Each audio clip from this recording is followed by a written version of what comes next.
In the heart of Copper Hollow, Montana, where the mountains rise like old soldiers standing watch, time moves slow, like a river winding through the memories of a generation that knew war, sacrifice, and the quiet pride of rebuilding a life from ashes. For folks over 60, this was a land of echoes, the crack of rifles from forgotten battles, the hum of AM radios spinning tales of heroes, the steady thump of boots on gravel roads.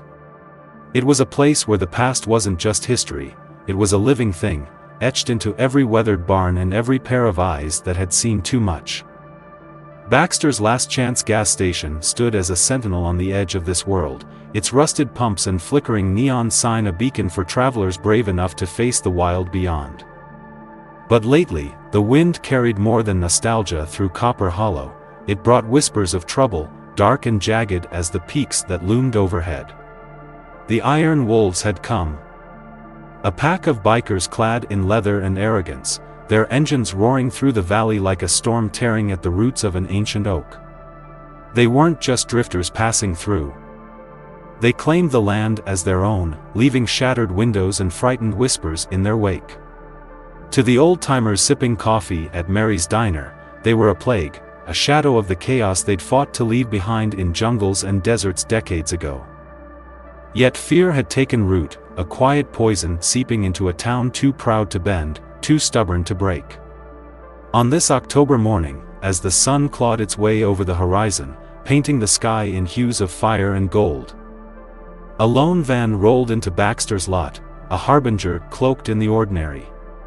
Behind its wheel was a woman whose name carried weight in the halls of valor, a warrior whose scars told tales the wolves couldn't fathom. With her came two shadows, silent, watchful, deadly, ready to turn a sleepy gas stop into a battlefield. Copper Hollow didn't know it yet, but the storm was here, and it wore the face of a vet who'd never learned to back down. Part 1, Shadows at the Pump. The rugged expanse of Copper Hollow, Montana, stretched out beneath a sky as vast as memory itself, its mountains standing like silent sentinels over a land carved by time and grit.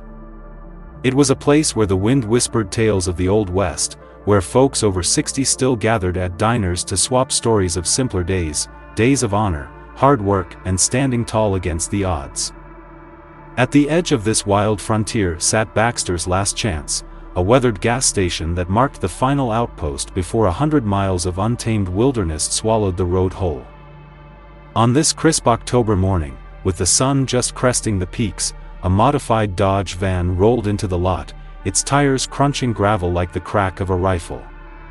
Behind the wheel was Abigail "Abby" Sullivan, a woman whose 62 years showed in the lines etched deep into her face, lines of a life lived fiercely, from the jungles of Vietnam to the quiet of her Montana retreat. Her silver hair was pulled back tight, her posture ramrod straight despite the wheelchair she'd relied on since a roadside bomb took her leg in '72. In the back of the van, two Belgian Malinois, Duke and Raven, lay coiled but calm, their service vests gleaming with a deceptive gentleness. To the casual eye, they were loyal companions to a disabled vet, nothing more. But those who'd seen war up close might catch the glint of something else in their steady gazes, a readiness honed in the deadliest corners of the world. Abby eased her chair down the van's ramp, her prosthetic leg catching the golden light as she maneuvered toward the pump. She moved with the precision of a soldier, every action deliberate, a testament to decades of discipline. Inside the station, Earl Baxter, a grizzled Vietnam vet pushing 75, watched her through the smudged glass. He'd run this place since Nixon was in office. Seen every kind of traveler roll through, truckers, drifters, families fleeing the cities. But something about Abby set his old soldier's instincts tingling.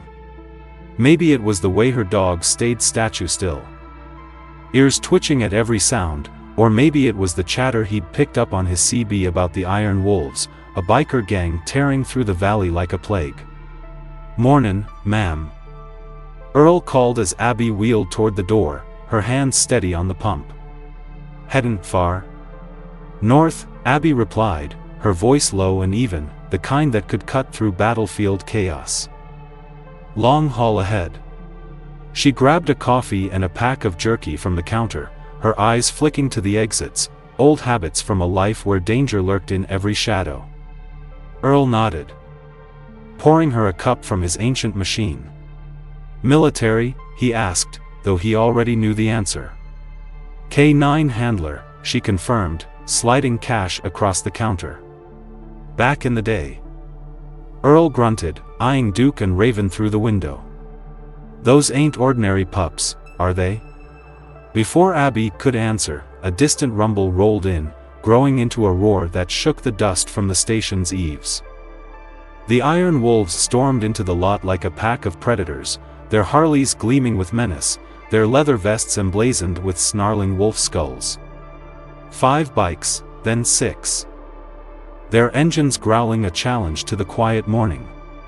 Leading them was Jack Razor Malone, a hulking figure with a buzz cut and a scar running jagged across his cheek, a memento from his days in Force Recon. Before he traded honor for chaos. He swung off his bike, boots slamming the pavement, his cold eyes locking onto Abby's wheelchair as she wheeled back toward her van. Well, well. Razor drawled, his voice a gravelly taunt that carried over the idling engines. Look what we got here, boys, an old gal and her lapdogs, lost in the wild. Abby kept pumping gas. Her face a mask of stone. She'd faced Viet Cong snipers, hauled wounded GIs out of burning choppers. Razor's swagger didn't even register on her threat scale. Just passing through, she said, her tone flat as the Montana plains. No trouble needed. One of the wolves, a wiry punk called Spike with a spider tattoo crawling up his neck, sauntered closer, peering at her van. Hey, Razor, check this, veteran on the plate. Granny thinks she's Audie Murphy. The gang erupted in laughter, a harsh sound that grated against the stillness. Razor stepped into her path, towering over her chair. A lady vet, huh? What did you do, bake cookies for the boys overseas? The jab hit deep, stirring memories of nights spent guiding her dogs through enemy fire, sniffing out traps that saved countless lives.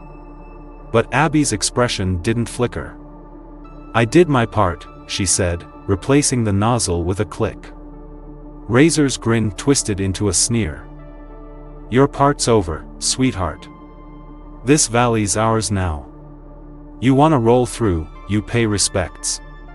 His crew fanned out, circling her van like vultures, their bikes blocking her exit.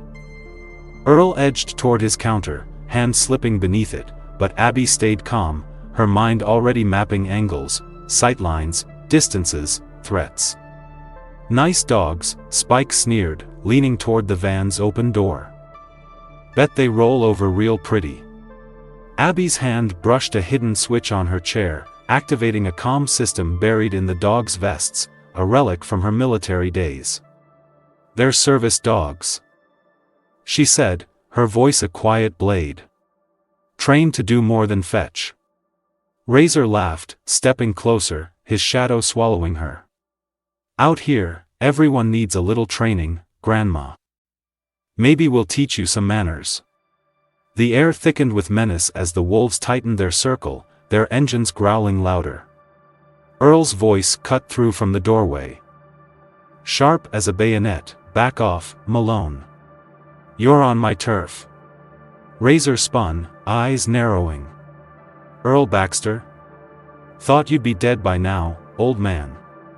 Not yet, Earl shot back, his stance screaming Marine Corps steel. Long enough to know you from Force Recon. What happened to you, Jack? Recognition flickered in Razor's gaze, but his sneer held. Times change, Sarge. Honor don't pay the bills no more. Abby's voice sliced in, soft but lethal. Sometimes we forget the deadliest fighters don't look the part, till it's too late. Razor's head snapped back to her, and for the first time, he really saw her, the calm, the steel, the way Duke and Raven sat like coiled springs. You talk big for a cripple, he growled, hand twitching toward his jacket. step away from my van."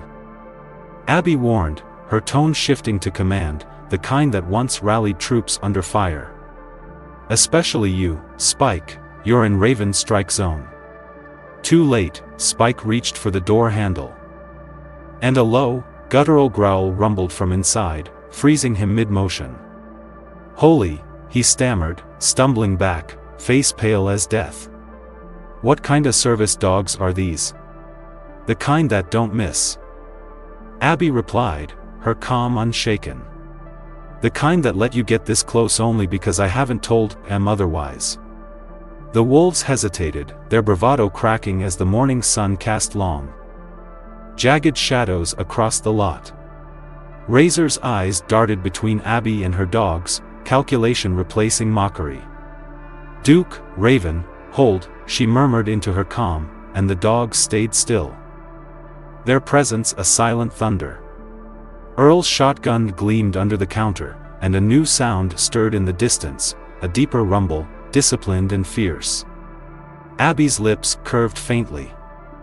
The iron wolves thought they'd cornered a helpless old vet. They were about to learn they'd kicked a hornet's nest, one with teeth sharper than their own. Part 2, Unleashing the Storm. The air at Baxter's Last Chance crackled with tension as the iron wolves tightened their grip around Abby Sullivan's van, their bikes snarling like a pack of cornered beasts. Jack Razor Malone loomed over her wheelchair, his scarred face twisted with a mix of menace and curiosity, his hand hovering near the knife in his belt. "You're a tough old bird," he sneered, "but tough don't mean squat out here. This is our valley now, and you're gonna learn that the hard way." Abby sat unflinching, her silver hair glinting in the sunlight. Her eyes locked on Razor's with the steady calm of a woman who'd stared down death 100 times over. She'd guided her K-9 unit through Vietnam's killing fields, sniffed out bombs under enemy fire. These leather-clad punks were a faint shadow of the hell she'd survived.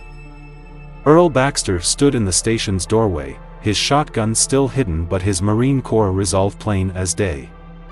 "You're making a mistake, Jack," he growled, his voice carrying the weight of a man who'd seen too many battles to back down now. "Walk away while you still can." Razor's laugh was a jagged blade. "You're yesterday's news, Sarge. Me and my boys, we're the future."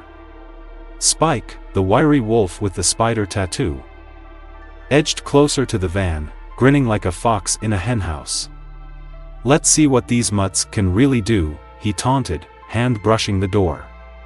That's when it happened, a growl rolled out. Deep and primal, stopping him cold. Raven's eyes gleamed through the window, a predator's stare that turned Spike's bravado to ash. "What in God's name?" he choked, staggering back. Abby's hand rested on her chair's calm switch, her voice a quiet storm. "Raven, hold." The dog froze, muscles taut, ready to strike on her word alone. Razor's crew shifted uneasily, their circle loosening as doubt crept in. "Those ain't no service dogs," Spike muttered, sweat beading on his brow. "There's something else." Abby's gaze never wavered from Razor. "They're military," she said, her words cutting through the din, "trained in places you wouldn't last a day. Back off, or you'll find out what they can do." Razor's sneer faltered, but pride kept him rooted. "You think too much scare us? We've got numbers, old lady." Before Abby could reply, a new rumble shook the earth, not the chaotic roar of the wolves, but a disciplined thunder rolling in from the north. Razor's head snapped up, his crew turning as a line of bikes crested the ridge, 10, then 20, their riders clad in vests bearing eagle patches and faded combat ribbons. The Steel Sentinels had arrived, a brotherhood of veterans who traded foxholes for Harleys, led by Colonel Tom "Hawk" Reynolds, a towering figure with a gray buzz cut and eyes that could pierce steel. Abby had called him an hour ago, a debt from '72 when her dogs sniffed out an ambush that saved his platoon. "Abby Sullivan," Hawk's voice boomed as he dismounted, "looks like you've stirred up trouble again." Razor squared his shoulders, masking unease with bluster. "Who's this, your bingo club on wheels?" Hawk strode forward, his presence a wall of quiet fury, the sentinels fanning out behind him with the precision of a military unit. "Name's Hawk Reynolds," he said, his tone ice-cold. "And you're Jack Malone, Force Recon washout turned thug. You've picked the wrong fight today." The wolves bristled, hands twitching toward weapons. But the sentinels' calm readiness held them in check. Abby wheeled forward, her voice steady. "They think Copper Hollow's theirs, Hawk. Time to show 'em it ain't." Razor's eyes darted between Abby and Hawk, calculation warring with rage. "You're outnumbered, Grandpa," he spat, signaling his crew to close ranks. "This valley's ours, paid for in blood." Hawk's grin was a predator's baring teeth. "Blood don't mean a damn thing if it's spilled for the wrong reasons. Abby, let's give 'em a taste." She nodded, her calm buzzing softly. "Duke, Raven, demo mode." In an instant, the dogs transformed, comm service animals became whirlwinds of precision. Duke leaped from the van, pinning Spike to the ground with a snarl that froze the wolves in their tracks. While Raven flanked Razor, her teeth inches from his throat, all without a sound beyond controlled growls. "Holy hell!" Spike yelped, pinned beneath Duke's weight. Razor froze. Knife half-drawn, Raven stared, daring him to move. The sentinels didn't flinch, their hands resting on holsters, a silent promise of escalation. "Call them off," Razor barked, sweat slicking his face. Abby's voice was steel. "Only when you back off my van and this town." Earl stepped forward, shotgun now in view. "You heard her, Jack. This ain't your playground no more." Razor's jaw tightened, but the odds had shifted. 6 wolves against 20 sentinels and 2 dogs that moved like ghosts. He raised a hand, and his crew eased back, bikes revving in retreat. "This ain't over," he snarled, pointing at Abby. "You'll regret this." As the wolves roared off, dust swirling in their wake, Hawk turned to Abby, a grin breaking his stern mask. "Still got that fire, Captain?" She chuckled, a sound like gravel under boots. "Never lost it, Colonel. Just kept it banked for the right moment." The sentinels secured the lot, checking on Earl, who holstered his gun with a grunt. "Damn fools," he muttered. "Shoulda known better than to tangle with you, Abby." But the victory was short-lived. That night, Copper Hollow lit up with fire, bombs shattering windows at veteran-owned shops, the wolves striking back with vengeance. Abby watched from her porch, the glow painting her face. Her phone buzzing with Hawk's voice. "They're hitting our people. This is war." The next morning, the sentinels rallied at Abby's call, their bikes lining Main Street as townsfolk emerged, drawn by the promise of defiance. Abby stood before them, her chair a throne of resolve, her voice ringing out like a bugle call. "They think they can burn us out, break us down. But we're Copper Hollow, we've faced worse than a pack of punks on bikes. This ain't just about me or my dogs, it's about our homes, our lives, our right to stand tall." The crowd, old vets, shopkeepers, widows, nodded, their faces etched with the grit of a generation that remembered Pearl Harbor, Korea, Vietnam. Hawk laid out the plan: rebuild by dusk, fortify the town, and dig into the wolves' real game. "They're running something bigger," he said, showing photos of trucks near the old copper mines. "This ain't just chaos, it's cover." As hammers swung and the town rose from the ashes, Abby knew Razor wouldn't stop. His pride was a beast that fed on blood, and the fire in his eyes promised a reckoning. But she'd faced beasts before, human and otherwise, and she'd never back down. Duke and Raven sat at her side, their calm a promise of the storm to come. Copper Hollow wasn't just a town, it was a battleground now, and Abby Sullivan was ready to fight. Part 3, Reckoning in the Hollow. Dawn broke over Copper Hollow like a call to arms, the sun clawing through a haze of smoke that lingered from the Iron Wolves' night of terror. Abigail Abby Sullivan wheeled through Main Street. Her silver hair catching the light, her wheelchair creaking over charred debris. The town bore fresh scars. Bill's Hardware was a blackened shell, Mary's Diner had shattered windows. The VFW post stood defiant but singed. Yet the air hummed with defiance, not defeat. Hammers rang out, voices shouted orders, and the steady growl of steel sentinels' bikes wove a thread of steel through the morning. Abby's plan had ignited a fire in Copper Hollow's soul. By noon, volunteers swarmed the streets, old vets and widows working side by side, rebuilding what the wolves had tried to destroy. Colonel Tom "Hawk" Reynolds stood beside her, his gray eyes scanning the horizon, his vest heavy with combat pins. "DEA sniffing around," he said, voice low as he handed her a thermos of coffee. "Those trucks near the mines, they're tied to something dark, Abby. Drugs, weapons, maybe worse." She sipped the brew, her mind racing back to Vietnam, tracking enemy supply lines through jungles thick with death. "Jack Malone's no lone wolf," she mused. "He's a front man. We break him, we crack the whole damn operation." Hawk nodded, his grin fierce.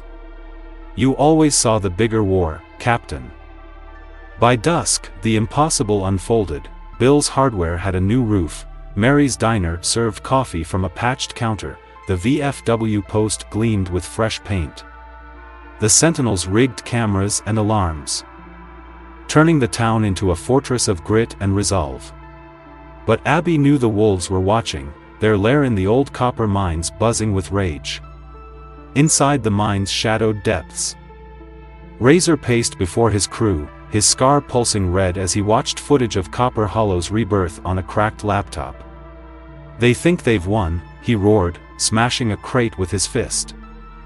"That old hag and her vet buddies, they'll bleed for this." His second, a lean killer named Blade, spoke warily, "They've got numbers now, Razor. And those dogs, they ain't normal." Razor whirled, eyes wild. "Then we bring the big guns. The bosses want this valley locked down, they've got pros waiting in the wings." A call went out, and soon, black SUVs rolled into Copper Hollow. Their drivers cold-eyed mercenaries moving with the precision of special forces. At the Sentinel's new HQ, an old barn wired with screens, Abby and Hawk watched through hidden feeds. "Hired muscle," Hawk growled. "This just turned into a damn battlefield." Abby's strategy shifted like a chess master facing a new gambit. "They want a fight," she said, tracing mine entrances on a map. "We'll give M a trap. Make M think I'm the bait, draw M in, then slam the door." Hawk's jaw tightened, but her resolve was iron. "This ends with me, Tom. Started with me, it's only right." Over the next days, she played the part, wheeling alone through town, chatting with folks, her dogs at her side, all while mercenary eyes tracked her, blind to the net closing around them. The sentinels faded into the shadows, their bikes silent, their presence a ghost story whispered on the wind. The night of reckoning descended under a starless sky, the air thick with the promise of blood. Abby sat in Mary's Diner, a crossword puzzle untouched before her, her calm buzzing softly. The wolves and their hired guns struck as planned, snipers perched on ridges, SUVs rolling in from the mines. But then the town went dark, and spotlights blazed from rooftops, pinning the attackers in blinding beams. The sentinels roared out of hiding, flanking with ruthless precision. While Duke and Raven turned chaos into art, disabling mercenaries with surgical strikes, their growls a symphony of controlled fury. Razor emerged from an SUV, a detonator in hand. His voice a feral scream, "I'll burn this town to cinders." But Blade, his oldest ally, stepped forward, pistol raised. "No more, Jack. This ain't worth it." A shot cracked, the detonator flew. And Razor crumpled, his reign shattered by loyalty turned against him. As dawn crept over the mountains, the wolves were done, some in cuffs, others fleeing into the wild. But the mines held a darker secret. Abby's comm crackled with Hawk's voice, "We've got trouble underground, those trucks weren't just hauling dope. They're cooking something evil down there." With Duke and Raven at her heels, Abby led a sentinel squad into the mines, the air growing thick with a chemical haze. In a cavern lit by flickering LEDs, they found it, hulking dogs, their bodies twisted by unnatural enhancements. Snarling from cages. Dr. Victor Kane, a ghost from Abby's Vietnam days, stood amid the chaos, his lab coat stained with blood, his eyes wild with fanaticism. "Abigail Sullivan," he rasped, "you should have stayed buried. These are the future, beyond your precious balance." Abby's voice was ice, "You've turned soldiers into monsters, Vic. This ends now." The enhanced beasts broke free, a storm of muscle and rage, but Duke and Raven met them head-on, calm precision against raw chaos. Abby's calm guided them, her voice a lifeline through the madness, proving her dog's mastery over Kane's abominations. As the Sentinels fought to secure the lab, Abby faced Kane, his rantings of evolution drowned by the truth, "You forgot what makes us human: control, honor, heart." With a final command, Duke pinned Kane, ending his twisted dream. The lab burned as they retreated, data destroyed, the valley saved from a nightmare born of greed. Copper Hollow stood tall, its scars a badge of survival, its people a testament to the strength of those who'd seen war and chosen peace, until peace was no longer an option. Abby Sullivan, at 62, had fought her last battle, proving to a generation that courage never fades, and some bonds, between warrior and dog, town and vet, endure beyond the fire. A lesson in humanity from Copper Hollow. In the dust and fire of Copper Hollow, where an old warrior in a wheelchair and her loyal dogs face down a storm of leather and steel, there's a truth that rings louder than the roar of engines. Real strength isn't in the fists you swing or the fear you sow, it's in the heart that refuses to break and the hands that lift others up. Abby Sullivan, at 62, wasn't just fighting for herself that day, she was fighting for a town, for the echoes of a generation that knew war and peace in equal measure. For the right to stand tall even when the odds stack high against you. Her dogs, Duke and Raven, weren't mere weapons, they were partners, a bond forged in trust and tempered by trials. Showing us that loyalty isn't just a word, it's a lifeline. For Americans who've seen the world turn through decades of triumph and turmoil, this story whispers a lesson we've carried since the days of Normandy and Saigon: courage doesn't fade with age. And it doesn't bow to chaos. It's the quiet resolve of a vet who's stared down death, the grit of a community that rebuilds what's broken, the choice to fight not for vengeance but for something bigger: home, honor, hope. Abby didn't just stop the Iron Wolves, she reminded Copper Hollow that the battles worth winning are the ones that heal as much as they protect. And when the smoke cleared, it wasn't the wreckage that defined the day, it was the way folks stood together, proving that even in our twilight years, we can still light the way for tomorrow. What keeps you standing when the storms roll in? Share your thoughts below, we've all got a story worth telling.